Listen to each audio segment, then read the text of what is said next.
Assalamualaikum warahmatullahi wabarakatuh. Jumpa lagi bersama sahabat-sahabat Matan TV dimanapun berada.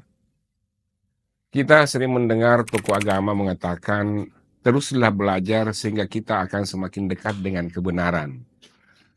Petua ini barangkali membuat kita berpikir bahwa selama ini kita belum benar-benar berada dalam kebenaran itu. Dan selama kita tidak tergugah untuk belajar, maka selama itu pula kita akan berada di zona abu-abu antara kesesatan dan kebenaran. Allah juga sejatinya memposisikan manusia sebagai makhluk yang belum mencapai kebenaran lewat firman-Nya dalam surah Al-Fatihah ayat 6. Terdapat seorang filsuf sekaligus ulama besar yang mempunyai pandangan menarik soal kebenaran ini. Ia adalah Maulana Jalaluddin Ar-Rumi. Rumi mempunyai analogi, pecahan cermin yang relevan untuk menjelaskan konsep kebenaran yang diterima secara berbeda-beda oleh tiap makhluk. Penjelasan daya tangkap kebenaran yang berbeda-beda ini dapat diuraikan melalui proses-proses penciptaan. Bahwa dalam menciptakan makhluknya, Allah memutuskan untuk membuatnya berbeda-beda.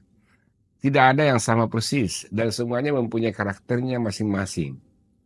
Sebagaimana wadah yang diisi air, ada yang berupa gelas, teko, ember, bak mandi, hingga tandon air. Meskipun isinya sama-sama air, namun bentuk air akan mengikuti formasi wadahnya masing-masing. Begitu juga dengan manusia. Sejak Nabi Adam hingga manusia yang terlahir pada detik ini, mereka mempunyai wadah tangkapan cahaya kebenaran dari Allah yang berbeda-beda. Begitu juga ketika orang memahami Islam, yang tentunya akan berbeda-beda. Menurut Rumi, kebenaran itu ibarat cermin yang terjatuh hingga pecah berkeping-keping. Kemudian tiap-tiap kita memungut satu pecahan yang berbeda-beda bentuknya.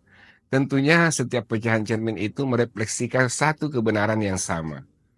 Namun karena masing-masing kita hanya memegang satu pecahan, maka ia belum bisa menampilkan gambaran kebenaran yang utuh.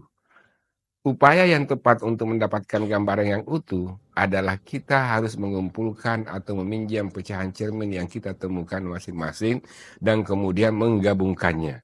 Dengan begitu, pantulan refleksi kebenaran akan lebih mendekati sempurna. Selain itu, langkah efektif untuk mendapatkan kebenaran yang nyaris sempurna adalah kita harus rajin melakukan dialog atau paling tidak berpikir terbuka terhadap pemahaman orang yang berbeda dengan kita. Dengan begitu, kebenaran kita akan semakin komplit, karena bisa jadi pemahaman yang kita yakini saat ini tidak sepenuhnya benar.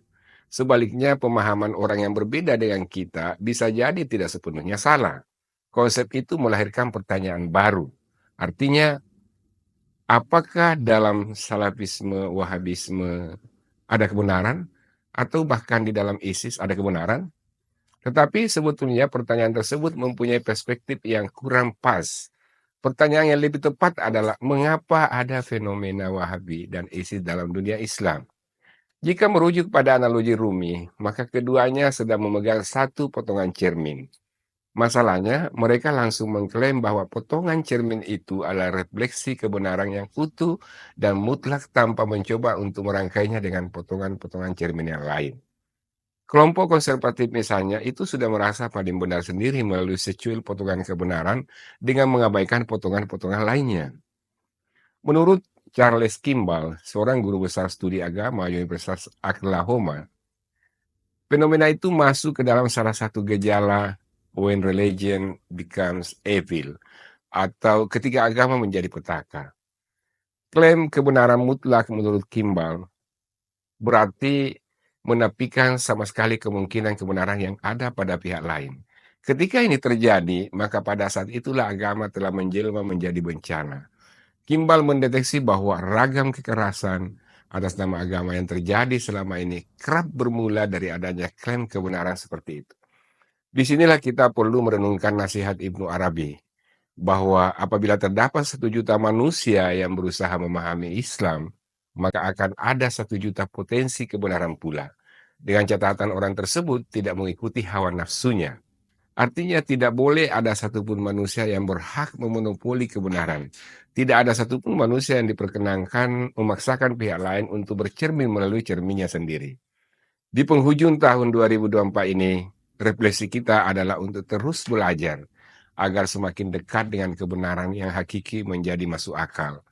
Output dari konsep Rumi itu bukanlah untuk sampai satu mendapatkan sebuah kebenaran final yang sejati, tetapi sebagai nasihat untuk terus memperdalam pengetahuan, bersikap terbuka pada semua gagasan, tidak konservatif, dan larangan untuk berhenti belajar.